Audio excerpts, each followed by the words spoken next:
Hello and welcome back to the Broken Speaker Podcast. My name is Greg and I am joined by my co-host and brother, Brian. This is the podcast where we drink beer and talk about some of the coolest topics in our world today. In this episode, we are going to explore the changing world of spectator events, asking the ever-present question of why anyone would go to live events if you can stream it from the comfort of your couch. But before that, let's crack open some cold ones. Brian, what are you sipping on today? So today I am drinking from a company called Epic Brewing Company. They are out of Colorado. But I am having their Brainless Raspberries. It's a Belgian-style ale. They describe it as a malt beverage brewed with raspberries. I'm pretty excited about it. It is a special release. But, Greg, what are you drinking? So, let me paint a scene for you. I'm looking out my window right now, and it is pouring snow. I guess that's the way to say it. Fluffy snow drifting down, and it's been cold and wintry for the last week or so. So I guess you could say I'm having a little bit of cabin fever. And that's exactly what I'm drinking today. It's a brew from New Holland Brewing Company on the western side of Michigan, on Lake Michigan, from a town called Holland, Michigan. It's Cabin Fever Brown Ale, and so far it's delicious. We'll hope to get into it. I guess the way they describe it is a roasty brown ale and a hearty, comforting companion for long, mind-bending winters, which, since it's been so cold lately, I'm thinking that's going to be a great asset, something that picks my spirits up. So that's what I'm drinking on, and hopefully it pans out. I can tell you right now that my Brainless Raspberries is delicious, and I really like it. It actually reminds me of a lot of a true Belgian beer, rather than just Americanized Belgian beer. It's got kind of that mouthfeel and that aftertaste of a Belgian beer. So I'm really enjoying this right now. So I hope you enjoy your cabin fever. Now, you're saying that it's a Belgian, you can enjoy and appreciate it as a Belgian beer. Is that because you've been to Belgium for, 2 days? You know what? I consider myself now an expert. But no, it reminds me of Belgium. And lately, I will say that I've been thinking about going back to Belgium or go back to Europe sometime soon, which we'll probably have to cover in one of the upcoming podcasts because it's been on my mind constantly lately. So this is taking me back, and it's making me miss Europe even more right now. Gotcha. So how's your cabin fever, Greg? It's good. It's a brown ale. I don't really have a reference on this. I think I picked this because I've been to Holland, Michigan. I went and visited there, and it's a quaint little town. It's right on the coast. They've got a windmill. It's the actual only windmill from Holland that's working in the U.S. today, I believe, is something crazy like that. They actually grind their wheat or whatever there to make flour. I don't think the beer has anything to do with the windmill, but it is very Holland, very Dutch, very cool place. So I figured they probably make good beer, so that's what I'm drinking, and yeah, it's good so far. So far, it's warmed me up quite a bit. That's good. That's awesome. Now, with this new year, I would like to start adding a little bit of enrichment into this segment. Betterment for beer society, as I'm going to call it. But it's I'm going to bring a fact once a week or once a podcast, and I'm going to present it to the group, present it to all of you podcast listeners out there, and present it to you, Greg. And my hope is that I can find interesting things every once in a while, if nothing more than something you can talk about at the bar or with your buddies at work. But I recently got a copy of National Geographic's Atlas of Beer. It's by Nancy Hulse-Pullen and Mark W. Patterson. And I was reading through that, and I found some really cool things, but this is where I found today's beer fact of the podcast of the week. And I know we talked about Holland, we talked about Belgium, but we are going to go to Russia for this beer fact of the week. And Greg, have you ever heard of the Russian Imperial Stout? No, I cannot say I have. Doesn't ring a bell. Okay, it is a beer style. A lot of microbreweries in the United States try to make a Russian Imperial Stout. It's basically a stout, but strong in alcohol. Okay. It has a little bit more hop flavor in it as well. But this is the story of how the Russian Imperial Stout began. So apparently, Peter the Great in 1698 traveled to London, and he developed a liking for British beer. So when he went to back to Russia and he built St. Petersburg, he decided that he was going to start importing British beer to St. Petersburg. However, the one thing he didn't like about the British beer is that it was too low in alcohol content. So the British brewers decided to start making higher content stouts, but none of their consumers in, Great Britain wanted to drink that beer. They were brewing it specifically for the Russians. So, because it was Peter the Great who kind of spurred this, and it was for the Russians, they started deeming it the Russian Imperial Stout. And since then, that is the beer. That is how the beer was created. That's how the beer was kind of marketed, and that's how we came to have the Russian Imperial Stout. Now, I've never seen a Russian Imperial Stout in my stores, and that's probably because I've only looked in America. But is it possible for me to find something that I could kind of get a sample of this here in the U.S.? Yeah, absolutely. I'll have to do a little bit of research, but I will, next time as a follow-up to this week's enrichment of beer culture, I will bring a list of a couple popular Russian Imperial Stouts that you can probably find out in your local liquor stores. But off the top of my head, I know that some of the breweries like New Belgium and Sierra Nevada do Russian Imperial Stouts. But I'll get a more definitive list and get you a list that you can try at your local liquor stores. Awesome. I'm looking forward to that. Now, anything else about beer, or do you think we should just dive on into our topic, Greg? Let's dive right in. Awesome. So, like Greg said earlier, we are talking about why would you go to any live event when you could watch it from the comfort of your own couch. Now, I think that we need to make a little disclaimer here and divide our live events up into two different categories. Don't you think, Greg? Yeah, so the two different categories we've been thinking about are sporting events and then entertainment events. Sporting events can be anything, similar to the NFL, the Olympics, the World Cup, kind of anything sports related, of course. And then entertainment is on the other spectrum, stuff like concerts, stand-up comedy, or even performances such as Cirque du Soleil, or something more theatrical, I guess you could say. Even you could probably say live orchestras, live ballet, or anything along those lines. Yeah, so I think that for our purposes, let's just keep those two separate. But in general, I think we could probably create a pros and cons of watching it from your own couch or from watching it live at the event. And I think there's some universal truths that are true for both of these kind of subdivisions of live events. Let's start with the couch, though.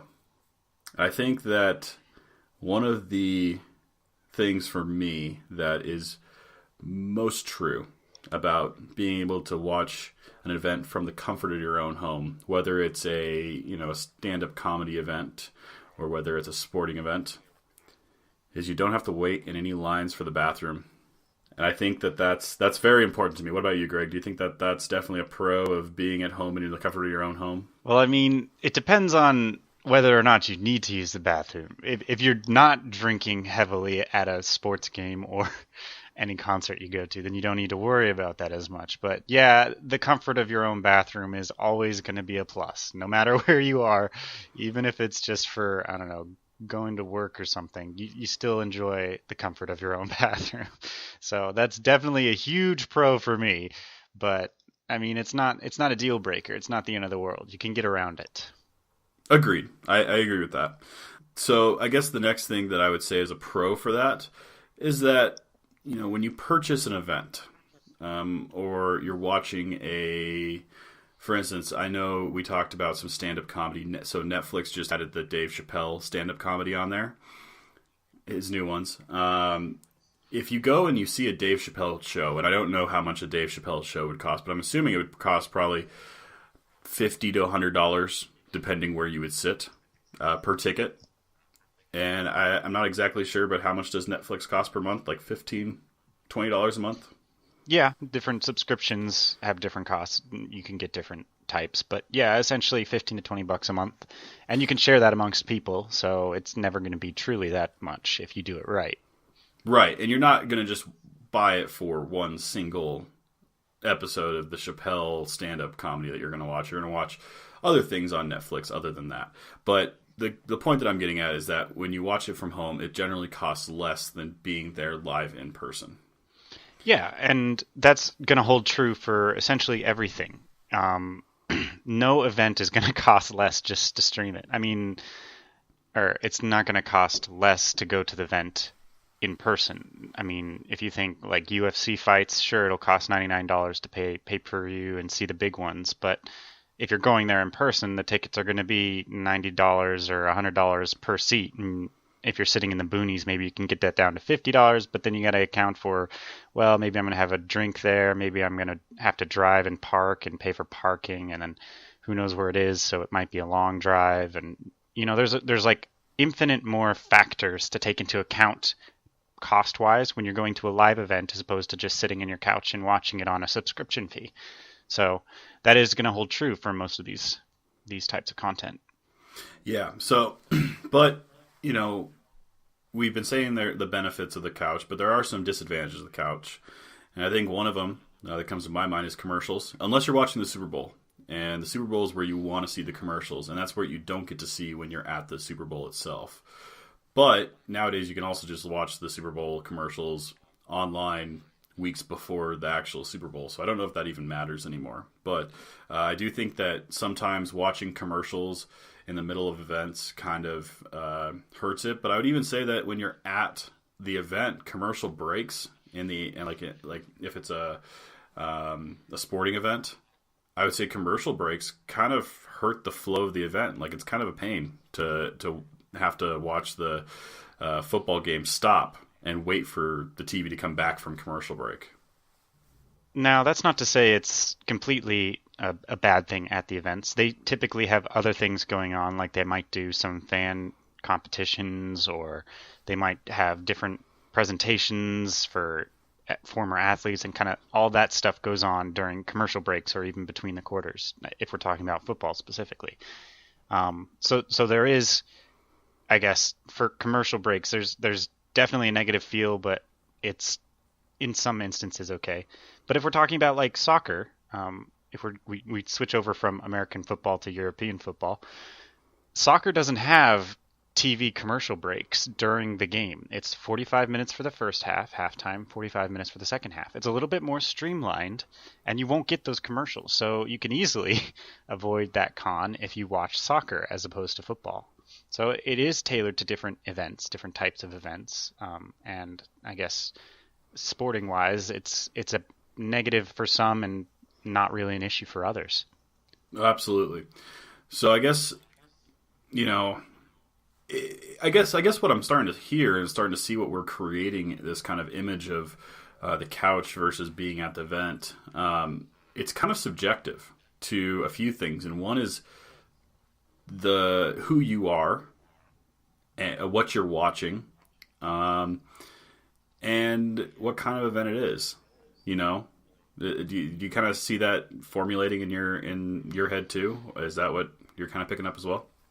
Yeah, definitely. Especially for sports. I mean, it's pretty obvious. If you don't like a certain sport, you're not going to watch that event, or you're definitely not going to pay for a ticket to go see that event live. So there's personal taste and everything associated with this. But I don't think we can clump everybody together and commonize everybody's experience too easily. Realistically, I mean, nobody likes commercials.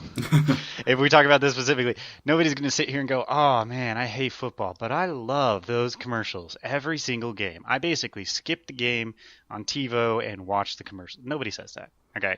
So I think we could chalk up commercials as a negative experience, but Okay. Well, so then how much? I guess we can say that now that we're saying that the event type really matters on whether you want to be at the event or you want to be watching it at home. How much do you think that people really value the "I was there when it happened" kind of argument that they can use for being at the event? people love that stuff. I mean, they have event specific merchandise you can purchase so you can prove that you were at that specific event. I know for it might not be as rampant in football games. Well, it probably is just the same, but you could get specific scarves from soccer matches that have the teams and the dates and stuff like that, so you can hang it up and be like, "Yeah, I was there. That was a great match." And realistically, you're just trying to pick up memorabilia to help trigger your own sort of conscious memory of what happened and how it went down, and whether you were happy or excited that the team won or lost or whatever.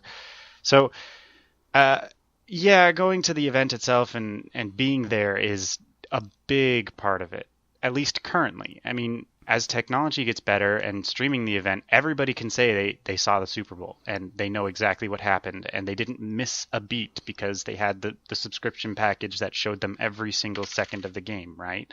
So it's definitely a plus to say you were there in person, but it's not the end of the world if you can just recall everything from the YouTube videos after the fact or the replays on the Sports Center or anything along those lines. I can actually. This is a good time to bring up a little bit of a story.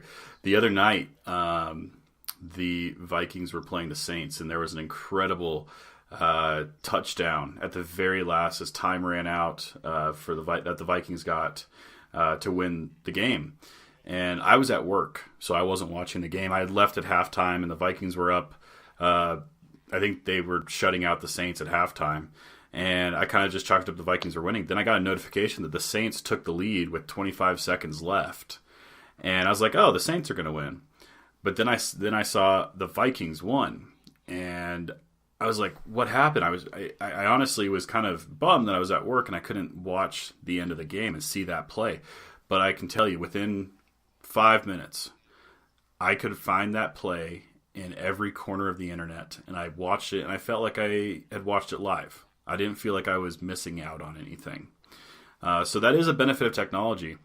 But I will say, this is the perfect time, because we're talking about technology, to bring up the cult of the Amazon. Oh my gosh. It's not even halfway through the podcast, and you're already bringing up the cult of Amazon. What is this? I can just tell you that this is the perfect time to bring it up because Jeff Bezos has doubled down on the fact that watching the event from home is the next frontier for sports, because this last season, for the first time ever, Amazon Prime members were able to stream the Thursday night football games with their Amazon Prime accounts. Now, did you actively watch any of those games from the Amazon homepage or whatever? Actually, I did the few times that I was at work. Ah. I was able to actually throw it on and watch it, kind of in the background while I was at work. So and I know some people who they were in like an airport or something, and they were watching on their phone rather than sitting in one of the airport bars. So I think that Amazon is all in with this whole people are going to want to watch it from home mentality. Now, they're pretty good on sporting events. Do they have any entertainment features? You know what? I'll admit, I've been slacking on the whole Amazon research lately, and I have not looked that far in. I would assume they probably have some kind of concert or something. I would assume Amazon would be a perfect place to put a concert, like a recorded concert, on their Prime account. So you think recorded content, not particularly live content, would be better fit for Amazon? Well, so I think the recorded content is definitely a better home for Amazon, because they've got all the different movies and all the different shows and stuff up there already. They could just have a section where it's like, watch so-and-so's band live from London, England. Okay. And you can watch that concert. And they could probably do like a backstory to the concert too. Or they can probably have a bunch of stand-up routines and stuff like that. I could see that definitely, because it's kind of like a Netflix. Yeah. Yeah, that makes sense. But I know that this Amazon Prime streaming the NFL Thursday game was one of the first of its type. And the fact that it was streaming and it wasn't pre-recorded, that was a big deal. Because, normally like you get your Comcast and DirecTV, those are your streaming live streaming events, or your NBC Sports or something like that. But the fact that a generally recorded content company was breaking into the live streaming section using a recorded content app, I think is a big step. So I don't know. I'm just saying, I don't know if this is right, but I'm just saying that it seems like Amazon has kind of, put their chips on watching the live events at home. Okay, I can see that. And it does take a lot of capital to actually start one of these live streamed events. You're not going to find a startup company doing the same thing. You really have to have the capital and the ability to put the investment behind it. So Amazon definitely is the right person to do that at the moment, because they do have a lot of capital they can throw around. They've bought a lot of companies. They're doing a lot of things. So it's definitely up their alley, that's for sure. Oh, for sure. Now, I want to bring up, so we're on the topic of live events, and I kind of want to shift from sporting events, because I feel like we've covered the sporting events side of it pretty well. Agreed. I want to switch more to concerts. Okay. And while I do think that listening to music at home, I feel like I enjoy listening to music at home, and I feel like when I go to certain concerts, I'm disappointed in the music itself. Really? Because it wasn't as good as the recorded versions, or they mash it with other songs, or they don't play the song that I personally really like. So there's always that chance. Now, I would argue, though, that the reason that I still go to concerts is not so much for the musical artist or the music, but more for the experience surrounding the concert. So the people that you're going with, the kind of stuff that they have going on in between sets, or just the fact that you're, with a group of people kind of hanging out, listening. I mean, think about, if you think about someone like Steve Aoki, okay? He throws concerts all over the world, and he's up there on the stage, but he isn't usually mixing the music right there live. He's just pressing play. So it's not like there's some guy up there with a guitar, making this insane like riff that everybody's mind's blown. He's just pressing play. So there's a group of people that have gotten together to listen to his music. And I don't think it's so much that the fact that Steve Aoki's there, it's the fact that people are listening to his music and hanging out with each other, and hanging out doing other stuff. Yeah, and okay, so now that we're onto the topic of Steve Aoki and electronic dance music, essentially, I guess you could look at it in this light. Electronic dance music is not something where you're listening to it for, I don't know, you're listening to it for the musical prowess of what's going on. You're not listening to the notes. You're not listening, well, okay, you are, but you're not listening to the execution or anything like that. It's all computer generated, highly controlled. Sure, it can be good. Some of the artists can be talented. There might be some live DJing and mixing going on at the concert event, but more often than not, you're going to be listening to the same old tracks you've heard on Pandora or whatever you've listened to at home, and you're going to just be there in the moment. Now, there's always going to be some sort of light show or insane, I guess, amount of audio-visual stimulation going on, and the speakers are going to be massive, and the noise level is going to be through the roof, and it's going to be quite an insane experience, which is what I think most people are paying for when they go to those. It's the whole EDM dance music festival kind of feel. You're not going for one artist. You're not going for the music in general. You're going for the festival, the entire day, to probably get drunk, have fun, enjoy the people, enjoy the people watching, enjoy the music blasting in the background, kind of get lost in the moment. It's an event where it's hard to actually imagine getting the same enjoyment out of it from watching at home. And now there's been attempts to stream festivals. I don't know if you've seen this, but I've tuned in a couple times. Twitch, the video game streaming site, has done EDM specific music festivals and streamed basically the artists and the live audience and everything just as if it was a Twitch stream, as if someone was performing live and showing it to the world right then and there. And there might be a little bit of delay and you're not getting the full experience, but there were panning shots of the crowd and there was the artists that come up onto the stage. You see everything that's going on and you hear the music.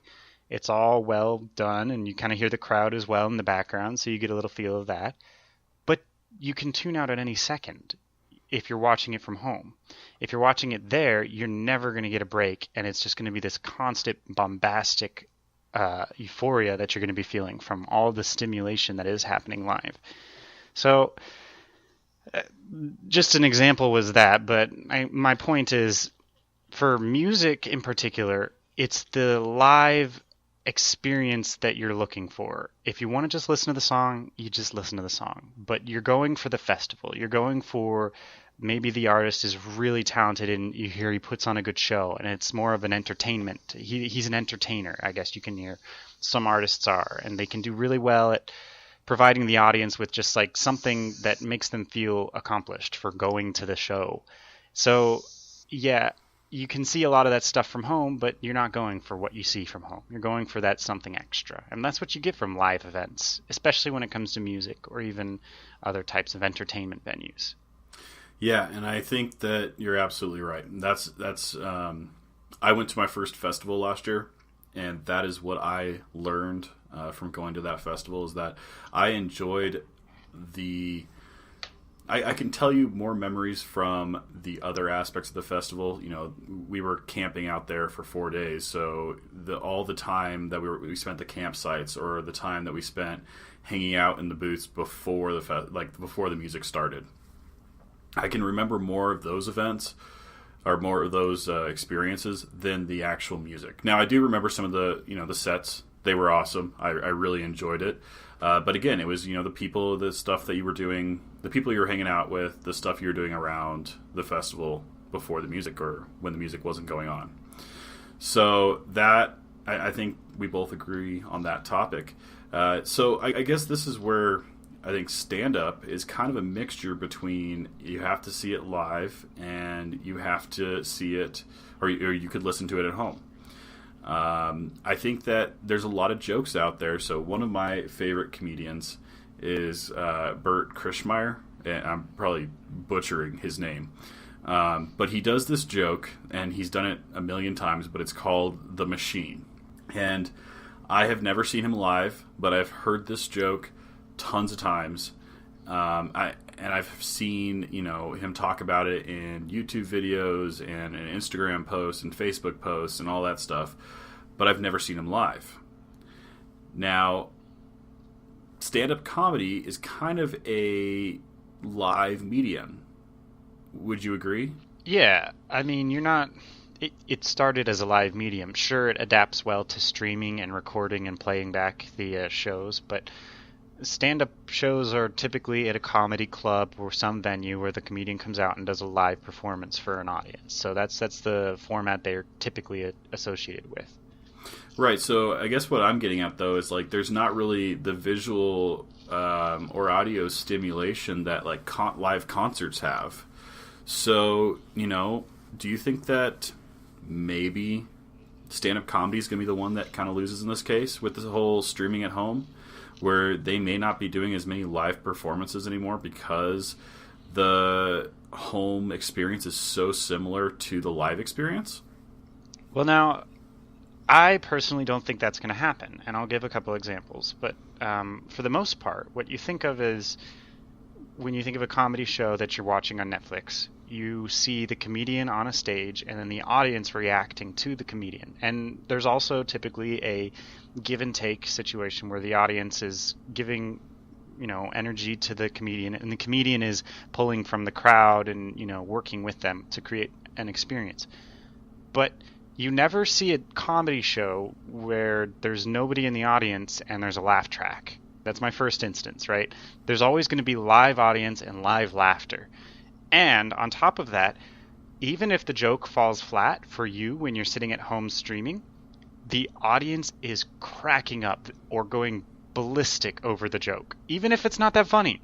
So there's definitely something going on where when they see that joke live, or the comedian performs it and delivers it in a specific way, it gets them going. And then the person behind them's laughing, and the person in front of them's laughing, and then they laugh as well. It's kind of this joined laughter, kind of, I guess, this hive mind of what's going on at the moment. And everybody in that audience is kind of linked on a certain level to the joke that's going on. So to your point, I don't think comedy is going to move solely away from the audience factor. Maybe it'll go to smaller audiences. Maybe it'll go to different venues. Maybe someone will try doing a laugh track to their comedy club. It just doesn't seem like that's going to hit it well with the audience on the Netflix side of things, or the streaming application side of things, if they have to listen to some pre-programmed laugh track to tell them when to laugh on the joke. Even if the joke's funny, I just don't think that's going to hit it off for most people. Yeah, no, I think you're absolutely right. Yeah, that makes a lot of sense. I think that comedy, I guess I've only ever been to one comedy show, and I'm just, one of the things that it rings in my mind is watching Dane Cook stand up. And I think Dane Cook's a bad example of a lot of different comedians, because Dane Cook, in one of his stand-up shows, he was selling out, like, I think it was Madison Square Garden.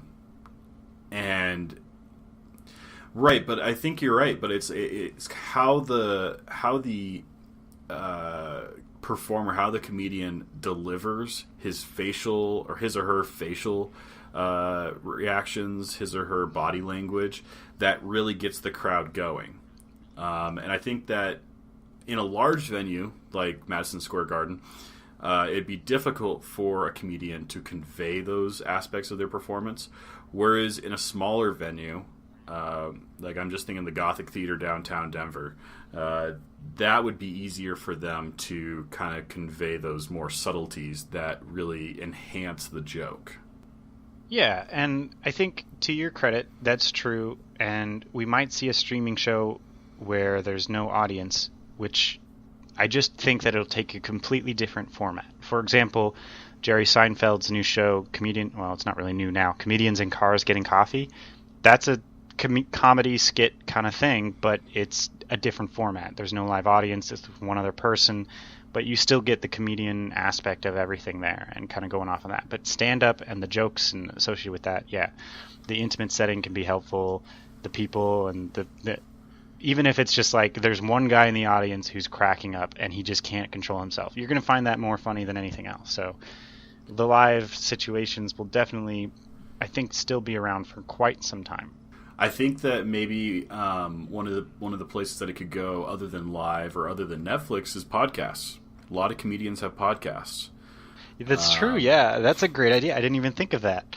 Yeah, I listened to a few of it. Like, so I listened to this one. It's called Time Suck. It's with Dan Cummins, and he talks about different historical events or different things about history, or he just did one about what was it? I can't even think of it right now. But anyways, it was like he did that History Channel show, which was the Curse of Oak Island. Yes, okay, I know what you're talking about. He just did an entire episode on the Oak Island mystery. Now, he's a comedian, so he was talking about real historical events and real historical things, but he was adding comedy into it. And it was really enjoyable to listen to. And so I've been listening to a couple of his different episodes. He's got a ton of episodes out there. But I think that might be where comedy's next frontier is these podcasts, and adding, comedy into this format. Yeah, I can see that definitely happening. It's obviously happening already, and I think it'll only increase in the future and move to more platforms and different formats as it works.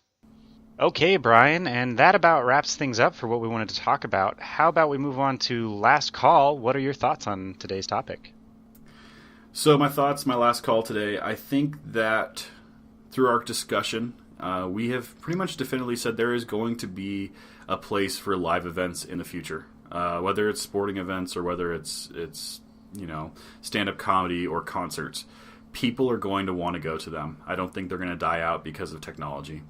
Now, I could be wrong because technology could, advance so much in the next 5 years that something happens and it does make, going to live events obsolete. But I think that there will be a place for live events for a long time to come. What about you, Greg? What's your last call for today? So I definitely would agree with what you're saying. Live events aren't going anywhere. They haven't really lost too much steam. But I feel like the streaming and online technology that allows us to see events or different functions and features online, it's going to basically change the landscape. There's going to be a new type of event that we're going to only watch online and stuff like that. So the landscape for live events will evolve to include something that is streamed as opposed to seen in person. And we're just going to have to wait till that comes around, and whether we like it or not, I'm sure one way it'll kick off or it'll flop like everything else. All right, well, that wraps up everything. Thanks for joining us today. From Greg and I, thanks for listening to Broken Speaker, and we will see you all next time.